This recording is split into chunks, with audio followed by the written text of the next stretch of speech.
तो क्या आप लोग बिहार में सेवा करने के लिए तैयार हैं? क्योंकि आपके इंस्टीट्यूट से लगातार 3 साल बिहार टॉपर बने हैं। बने हैं ना सर? एकदम। क्या नाम था उन लोगों का? ऑल इंडिया रैंक 2 क्लैट 2020 में आद्या सिंह रही। हाँ। उसके बाद 2021 में हमारे यहाँ से गरिमा बंका रही, जो भागलपुर की रहने वाली, ऑल इंडिया रैंक 9 ला करके। हाँ। फिर 2021 में हमारे यहाँ से 22 में जो है ऋषिता झा रही, जो ऑल इंडिया रैंक 48 ला करके बिहार टॉपर बनी। मतलब कि पिछले 3 साल से लगातार 3 लड़कियां जो है बिहार टॉपर बनी है। लगातार लड़कियां ही ने लड़के क्या कर रहे थे? लड़के का भी पोजीशन था, लेकिन टॉपर जो बने वो सिर्फ लड़कियां ही बनी है लगातार 3 साल से इस बिहार से। तो यार तुम लोग क्या कर रहे थे कि 3 साल से लगातार लड़कियां टॉप करते जा रही है और तुम लोग कुछ नहीं कर रहे हो? क्या कर रहे हो तुम लोग? सर हम लोग भी पढ़ाई कर रहे थे सर। हाँ। लेकिन सर हम लोग भी पढ़ाई कर रहे थे। हाँ। लेकिन पेपर पूरा लैंग्वेज बेसिस पे रहता है। हाँ। तो हम लोग तो रीजनिंग क्या समझ जाती है और तुम लोग नहीं समझ पाते हो। हम लोग रीजनिंग स्किल है ना सर हमारे पास। अच्छा, भविष्य में वकील बनोगे तो ईमानदार वकील बनोगे कि बेईमान? सर एकदम ईमानदार वकील बने। दिल पे हाथ रख के क्रिया खाओ। यस सर, एकदम सर। और गरीबों का केस लोगे कि नहीं लोगे? एकदम सर। खाली पैसे से नहीं ना लड़ोगे? नहीं तो फ्री में भी लड़ेंगे। फ्री में भी लड़ेंगे, यानी पैसा चाहिए इसको। चलिए ठीक है, यहाँ पे कुछ लड़कियां हैं, कुछ लड़के हैं। इन लोगों से मैं सवाल पूछना चाहता हूँ कि ये बताइए कि भारत का जो न्याय व्यवस्था है, क्या उस व्यवस्था से आप लोग संतुष्ट हैं? क्या उसमें सुधार होना चाहिए कि नहीं होना चाहिए? तो आप लोग जब वकील बनेंगे, आप लोग जब जज बनेंगे, तो उसमें सुधार करवाएंगे कि नहीं करवाएंगे? बोलिए। Yes sir. Yes sir. और आप लोगों में से टॉपर कौन बनने जा रहा है इस साल का? ये देखिए, सबसे पहले ये लड़का हाथ उठाया। आजा आजा आजा आजा आजा आजा। बहुत बढ़िया, बहुत बढ़िया। देखिए, सबसे पहले इसने हाथ उठाया है, टॉपर बनने जा रहा है। गर्लफ्रेंड नहीं ना है? नहीं ना है सर। गर्लफ्रेंड मतलब लड़की दोस्त ना? हाँ सर, हैं सर बहुत सारी। बहुत बढ़िया। इस वकील ना है ससुरा, बोल रहा है गर्लफ्रेंड मतलब लड़की दोस्त ना। चलो, नहीं रहेगा तो तुम टॉपर बन जाएगा, अगर होगा तो नहीं बन पाएगा। अगर देखा जाए तो डेंसिटी के हिसाब से, पर हर एक आदमी के हिसाब से अगर देखा जाए, जनसंख्या के हिसाब से देखा जाए, तो सबसे ज़्यादा केस जो है बिहार के न्यायालय में पेंडिंग है। किस न्यायालय में पेंडिंग है? कहाँ पे पेंडिंग है? पटना। बोलो ना यार। पटना में। पटना में नहीं, पूरे बिहार में पेंडिंग है। उन पेंडिंग केसों से छुटकारा कैसे मिलेगा सर? इस पेंडिंग केसेस से छुटकारा तभी मिलेगा जब हमारे यहाँ जो पढ़ रहे हैं बच्चे या अभी लॉयर बन चुके हैं, वो निचले तबके को free legal aid service provide करना आज से शुरू कर दें। तो ये लॉयर और लायर में क्या फ़र्क होता है? सर, लॉयर जो एक LLB का डिग्री लेकर एक पोजीशंस को पोस्ट करता है, मतलब एक डिग्री उसके पास होता है। लायर इट इज जस्ट जो झूठ बोलता है, आई थिंक। झूठ बोलता है। Yes sir. लायर झूठ बोलता है। और वकील? सर, वकील एज अ पोजीशन, वकील सच बोलता है, ऐसा कहा जाता है। तो हमारे देश के सभी वकीलों को सच बोलना चाहिए और सभी वकीलों को सच का साथ देना चाहिए और सही लोगों के साथ खड़े होना चाहिए। खड़े रहोगे कि नहीं तुम लोग? रहोगे ना खड़े? क्योंकि अभी के समय में आप लोगों को जो समस्याएं सड़कों पे हो रही है, यहाँ तक कि आधार कार्ड, पैन कार्ड बनवाने के लिए भी घूस देना पड़ता है, वोटर ID कार्ड और जन्म प्रमाण पत्र बनवाने के लिए भी बिहार में घूस देना पड़ता है। आपके माता पिता अगर बीमार हो जाते हैं तो उनका सरकारी अस्पताल में इलाज तक सही से नहीं होता है। उस सिस्टम को कौन दुरुस्त करेगा? कौन दुरुस्त करेगा? हाथ उठाइए। कौन कौन दुरुस्त करने के लिए तैयार है? कुछ लोगों का हाथ में नहीं उठ रहा है, मतलब कि उसी सिस्टम में जो है ना, ऐसे ऐसे करने के लिए। तो उठाइए पूरा टाइट हाथ एकदम, और तैयार है ना? क्यों बनना चाहती हो? सर, वकील इसलिए क्योंकि बहुत से ऐसे लोग होते हैं जो आज भी झूठ के बल पर जीत जाते हैं, जो सच में क्रिमिनल होते हैं, पर उनको डिफेंड करने के लिए एज मैं वकील बनना चाहती हूँ। वकील क्यों बनना चाहती हो? सर, मैं वकील इसलिए बनना चाहती हूँ क्योंकि सर मुझे अभी जो करंट सिनेरियो हमारा, जो सही में सर जो नीचे दबके के लोग हैं जिनको नहीं हो पा रहा है, सर मैं चाहती हूँ कि मैं उनके लिए खड़ी उतरूँ। अपने क्यों बनना चाहती हो? अभी जो जैसा चल रहा है उसको सब कुछ जो भी है उसको सुधारने के लिए। वकील क्यों? बदलाव के लिए। वकील क्यों? बदलाव के लिए। वकील क्यों? चेंज के लिए। वकील क्यों? सर बदलाव चाहते। वकील क्यों? जज बनना चाहते हैं। अरे जज बनना चाहती हो? वकीलों, ये एक कदम आगे है। चलो एक कदम आगे आ जाओ। अच्छा, काहे जज बनना चाहती हो? सर क्योंकि मेरे फैमिली में खुद ऐसा हुआ है कि मतलब हम लोग का जो केस हुआ था सर, हम लोग सच हो करके भी हम लोग हारे, सिर्फ क्योंकि घूस मिला दूसरे पार्टी की तरफ से। तो सब उस सिस्टम को सिर्फ क्रिटिसाइज करने से कुछ नहीं होता है, उस सिस्टम में खुद घुस करके उसको ठीक करना हमारा सर दायित्व है सर। चलिए ताली बजाइए इस बच्चे के लिए। और जब आप लोगों को चोट लगता है, आप लोगों को दर्द होता है, तो आप लोगों को समझ में आता है। जब सामने वाले को दर्द होता है तो वो आप लोग क्यों नहीं समझ पाते हैं, ये तो सवाल बनता ही है सर। दुर्भाग्य है भारत का कि यहाँ पे कसाब को भी वकील मिल जाता है। दुर्भाग्य है भारत का कि यहाँ पे आफ्ताब को भी वकील मिल जाता है। दुर्भाग्य है यहाँ भारत का जहाँ पे जो है यहाँ पे अपराधियों को भी वकील मिल जाता है। ये जरूरी है, ऐसा जरूरी नहीं होता कि हर एक कोई मुजरिम ही होता है। जब तक उसको कोर्ट में आप रिप्रेजेंट नहीं करिएगा तब तक वो पता कैसे चलेगा। जिसका नाम रखा है शायद आपको वो नाम याद होगा कि मैंने किसका किसका नाम रखा है। और वैसे वैसे लोगों को वकील नहीं मिलना चाहिए। आपका बात सही है, लेकिन वो मुजरिम कैसे बने? जब आपको पता चला, जब वो कोर्ट में गए, उनकी पेशी हुई, तब ना समझ में आया कि वो मुजरिम है। ऐसा जरूरी नहीं होता ना सर कि सबको, लेकिन हमारा एक राइट है सर कि रिप्रेजेंटेशन ऑफ राइट, हम लोग को रिप्रेजेंट करने का अधिकार है और उससे तो कोई छीन नहीं सकता ना। और एडवोकेट बस अपना ड्यूटी करते हैं सर। एडवोकेट मजबूर भी रहते हैं, वो जानते हैं कि वो क्रिमिनल है, पर फिर भी वो अपनी ड्यूटी के अंदर, एडवोकेट लॉ के अंदर वो मजबूर रहते हैं। उनको अपने क्लाइंट को सपोर्ट करना होगा, अदरवाइज उनका लाइसेंस भी कैंसिल हो सकता है। बहुत अच्छा आप लोगों ने ताली बजाया है कि एडवोकेट जानते हैं कि ये मुजरिम है, उसके बावजूद भी उनको सपोर्ट करना होता है। ये गलत है। जब आप जानते हैं कि वो मुजरिम है तो उसके सपोर्ट में आपको खड़ा नहीं होना चाहिए। नहीं होना चाहिए। अगर जैसे आप जान गए, देखिए जैसे आप जान गए कि ये आदमी मुजरिम है, उसके सपोर्ट में आपको आपकी इंसानियत जो है वो नहीं खड़ा होना चाहिए। हाँ क्या आ जाइए आज। हम और आप बताने वाले कौन है कि मुजरिम कौन? हम और आप बताने वाले कौन है कि मुजरिम कौन है?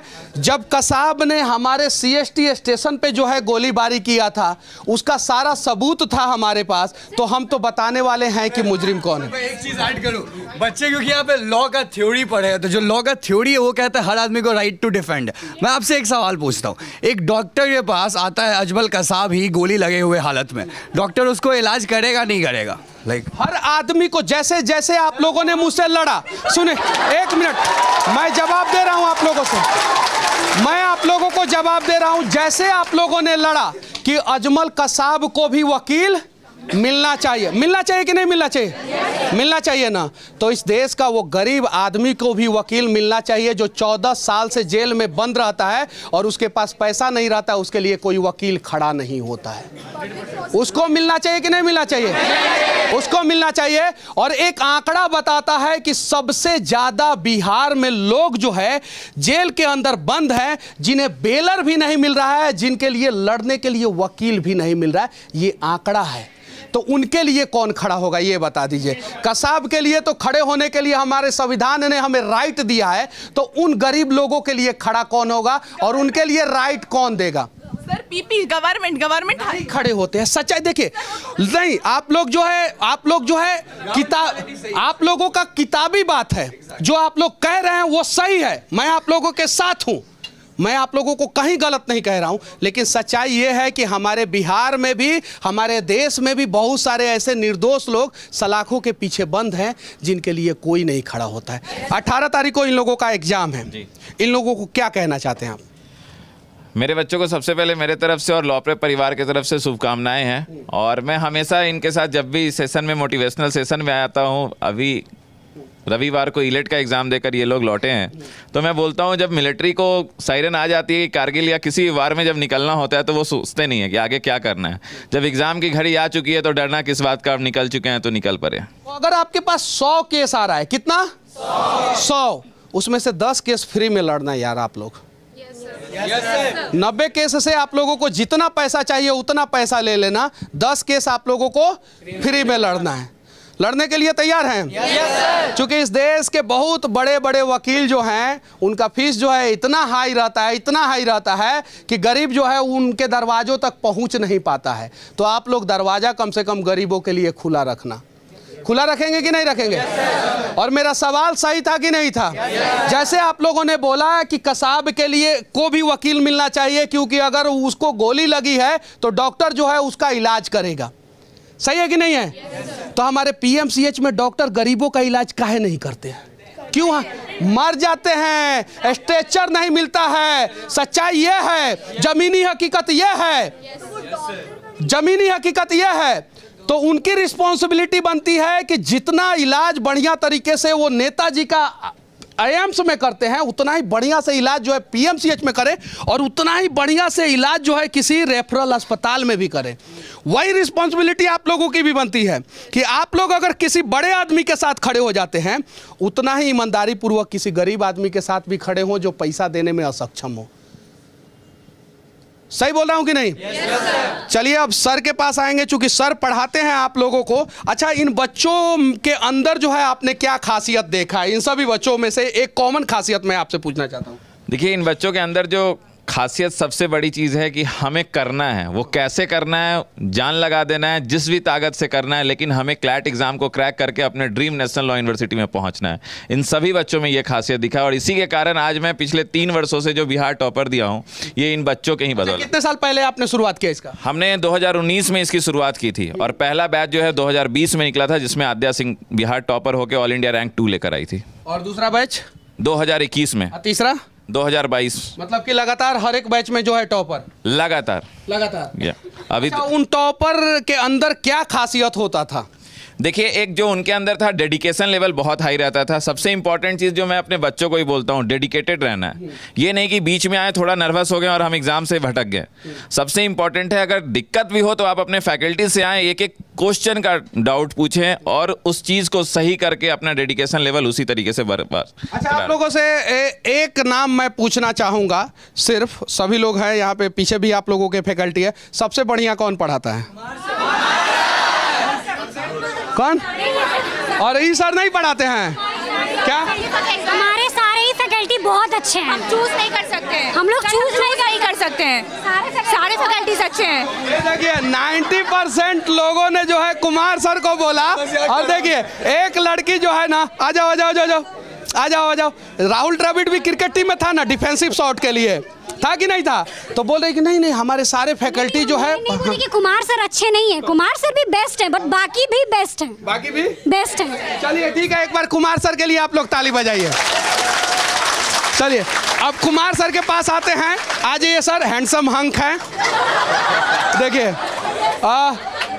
एक प्यारा सा मैसेज जो है आप इन बच्चों के लिए दीजिए। जरूर सर। देखिए, छीन लिए। Oh sorry, I am so sorry. आदत सर है, मैं भी सेमिनार में। अच्छा, एनीवे, बस एक बात सर, मैं बहुत पहले से कहता आया हूँ, बच्चों के बीच में जाके। अच्छा, माइक लेके जाइए। Thank you sir. एक ही चीज अभी वाले बच्चों को, अच्छा एक, अब फिर चिल्लाने मत शुरू करो, शांत हो जाओ। एक ही चीज़ कहूँगा सर, कोई भी एग्ज़ाम हो, कोई भी कॉम्पिटिशन एग्ज़ाम हो, मैं अभी रिसेंट क्योंकि इस चीज़ पे सोच रहा था, कोई भी कॉम्पिटिटिव एग्ज़ाम आपको अनप्रेडिक्टेबिलिटी के साथ आता है। तो मेरा बस यही सजेशन है आपको, ऐसी कॉम्पिटिटिव एग्ज़ाम की तैयारी के दौरान और देते वक्त आप अनप्रेडिक्टेबिलिटी फैक्टर को हमेशा काउंट इन करके चले। तो आपको हर कुछ के लिए तैयार रहना होगा। The formula is leave no stone unturned. That is all.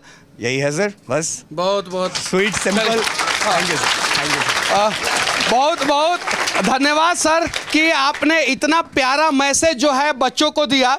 एक बार और मौका देता हूं, माइक लेके जाइए और एक और मैसेज दे के आइए जल्दी। अच्छा चलिए, मैं दूसरा मैसेज देता हूं। देखिए सर की एक बात शायद हम लोग समझे नहीं। सर जब बोल रहे हैं कि एक मतलब अजमल कसाब को मिल जाता है लॉयर, गरीबों को नहीं मिलता लॉयर, एकदम सही है, सच्चाई यही है, ग्राउंड रियलिटी 100% वही है।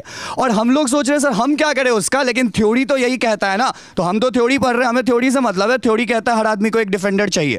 नाउ रियलिटी इज 5 साल बाद आप लोग भी वही प्रैक्टिस करोगे, एंड उस समय आपके लिए इतना इंटीमेट हो जाएगा जहां आपको डिसीजन लेना ही लेना होगा कि अब हम भी क्या उन्हीं लॉयर्स की तरह अजमल कसाब की सपोर्ट में खड़े हो जाएंगे, बट गरीबों के सपोर्ट में सीधा बैठ जाएंगे, कुछ नहीं करेंगे। ताली बजाइए सर के लिए। और हमें सबके लिए खड़ा होना होगा। एग्जैक्टली सर, सबके लिए मतलब सबके लिए। आपने कसाब वाली बात बोली थी। देखिए डिफेंडेंट तो चाहिए, ऑडी ऑल्ट्रम पार्टम एक नेचुरल जस्टिस का प्रिंसिपल है।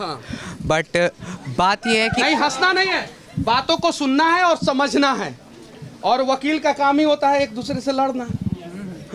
देख लिया जाएगा। ऑडी ऑल्ट्रम जैसा बोला, बट जो आपने बोला कि गरीबों को भी मिलना चाहिए लॉयर, हम बन रहे हैं।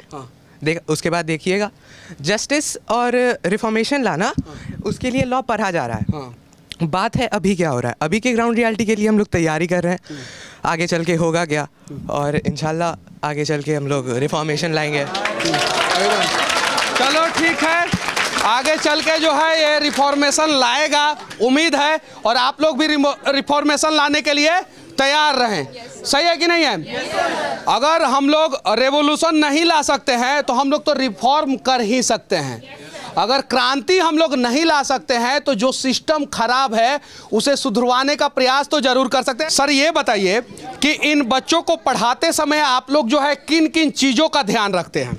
इन बच्चों को पढ़ाते समय सबसे पहले जो इनको अभी से ही हैबिट हम लोग क्रिएट करते हैं वो मॉक देने का, क्योंकि वो 2 घंटे का जो टाइम होता है जो बच्चे जा कर के एग्ज़ाम के टाइम अपीयर होते हैं वो सबसे इंपॉर्टेंट फेज होता है। तो अभी से सबसे ज़्यादा प्राइमरी फोकस हमारा होता है मॉक पे, इन लोग प्रॉपर पैटर्न को अटेम्प्ट लें, ये सबसे इंपॉर्टेंट होता है। सबसे इंपॉर्टेंट होता है कि मॉक पे। अच्छा, पढ़ाते समय सर किन किन चीज़ों पे आप लोग ध्यान देते हैं? ये सर ने बताया, अब आप बताइए। जी सर, ज़रूर सर। एक हमारा बस होता है कि आप क्योंकि कॉम्पिटिटिव एग्जाम की तैयारी कर रहे हो तो आपको हम एक तरीका सिखा सकते हैं, क्या आएगा एग्जाम में वो नहीं सिखा सकते। वो 11-12 तक ही होता है कि आपको एक सेट ऑफ क्वेश्चन दे दिया। तो हमारा प्राइमरी फोकस होता है कि बच्चों के हम दिमाग को उस तरीके से मोल्ड करें कि इनको कुछ भी फेंका जाए वो उसको अच्छे से ले और उस क्वेश्चन को करके सही करके आगे बढ़े, कंपटीशन निकाले। सर कि आपके कोचिंग में जो है पिछले 3 साल से 3 बार लगातार बिहार टॉपर लड़कियां बनी हैं, लड़कों पे ध्यान नहीं है आप लोगों का, ऐसा लग रहा है। लड़कों को ध्यान सिर्फ पबजी पे ज्यादा है। दिक्कत ये है ना, लड़के पबजी, बाहर बैठना, इधर उधर करने में ज्यादा ध्यान देते हैं। लड़कियां सिंसियर हो रही है, उनको ये मौका मिला है और उस मौके का फायदा उठाना चाहते हैं। क्यों सर? देखा जाए ध्यान तो हम लोग इक्वल सभी पे देते हैं, लेकिन मोटिवेशन भी सभी को किया जाता है। लेकिन लड़के के दिमाग में ना बहुत तरह की बातें चलती रहती हैं, जो अभी आपने एक हमारे स्टूडेंट को समझाया भी कि गलत रास्ते को मत अपनाना, नहीं तो जो जज बनने का शौक है वो अधूरा रह जाएगा। लेकिन लड़कियां क्या है, वो हर चीज़ के साथ एकदम सिंसियर होकर अपने कर्तव्य पथ पर एकदम लगातार चलते रहती हैं, इसी के लिए वो अपने गोल को अचीव कर लेती हैं। इसीलिए गोल को अचीव कर ले रही हैं। इन सभी लड़कियों के लिए एक बार सभी लड़के सिर्फ ताली बजाएंगे, सिर्फ लड़के लोग ताली बजाएंगे, देखिए। और सभी लड़कों के लिए लड़कियां ताली बजा दीजिए। ये लोग इसलिए ताली, देखिए लड़कों का ताली जो है थोड़ा सा कमजोर था, आवाज उसमें थोड़ा सा कम था। पता है, जानते हैं काहे है? काहे कि उन लोगों का कंसंट्रेशन था ही नहीं। और लड़कियां देखिए कैसी ताली बजा रही हैं कि आप लोग सिर्फ ताली पे ध्यान दीजिए, हम लोग सिर्फ 1 रैंक पे ध्यान देंगे। तो चलिए, उम्मीद है कि जो है आप लोग जो है लड़कों पे भी थोड़ा विशेष ध्यान दीजिए और इस बार जो है बिहार टॉपर उन्हें भी बनाइए। नहीं, एकदम पूरी कोशिश है कि बिहार टॉपर इस बार लड़का देना है, क्योंकि ब्रेक करना ज़रूरी है, नहीं तो लगातार अगर लड़कियां आ जाएंगी तो दिक्कत होगा। हमारे लड़कों के चेहरे अभी मुरझा गए हैं। आप अगर मनीष जी देख रहे होंगे तो अभी हमारे लड़के बेचारे उदास हो गए। आपने इतना ज़्यादा लड़कियों को सपोर्ट कर दिया है। हम कहाँ, हम तो ऑन रिकॉर्डिंग बोल रहे हैं। देश में महिला आयोग है कि नहीं है? पुरुष आयोग है क्या? तो तुम लोग वकील बनना तो पुरुष आयोग भी बनवाना। होना चाहिए कि नहीं होना चाहिए? महिलाओं की समस्या जो है सबको दिखता है, लेकिन प्रताड़ित पुरुष की समस्या किसी को नहीं दिखता है। तो पुरुष आयोग होना चाहिए कि नहीं होना चाहिए? देखिए, देश के यशस्वी प्रधानमंत्री नरेंद्र मोदी जी, बच्चे भी बोल रहे हैं पुरुष आयोग होना चाहिए। सर आ जाइए यहाँ पे, आपसे भी एक सवाल पूछना चाहता हूँ मैं। अच्छा सर, एक सवाल मैं पूछना चाहता हूँ, समानता का अधिकार है कि नहीं है? एकदम है सर, आर्टिकल 14-15 नहीं है सर। महिला आयोग बना दिया गया, पुरुष आयोग आज तक नहीं बनाया। एकदम सही सर, लेकिन बात ये है ना कि जब हमारा कॉन्स्टिट्यूशन बना उसी समय जो बनाने वाले थे उन्होंने सोचा कि हम उन्हीं को ज्यादा राइट दे जो हमेशा से दबे कुचले रहे हैं। तो महिलाएं दबी कुचली रही थी हमेशा से। और अब कौन दबा कुचला है? एकदम सही। तो हो सकता है आने वाले 10 साल में कौन दबा कुचला है? पुरुष है, मान लिया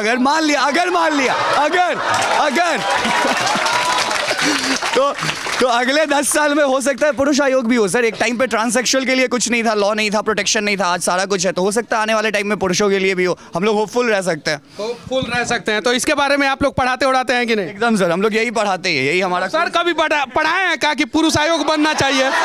पढ़ाए हैं? चलिए ठीक है। बाकी इन बच्चों के बीच से हमारा ये प्रयास कैसा लगा आप लोग कमेंट करके जरूर बताना।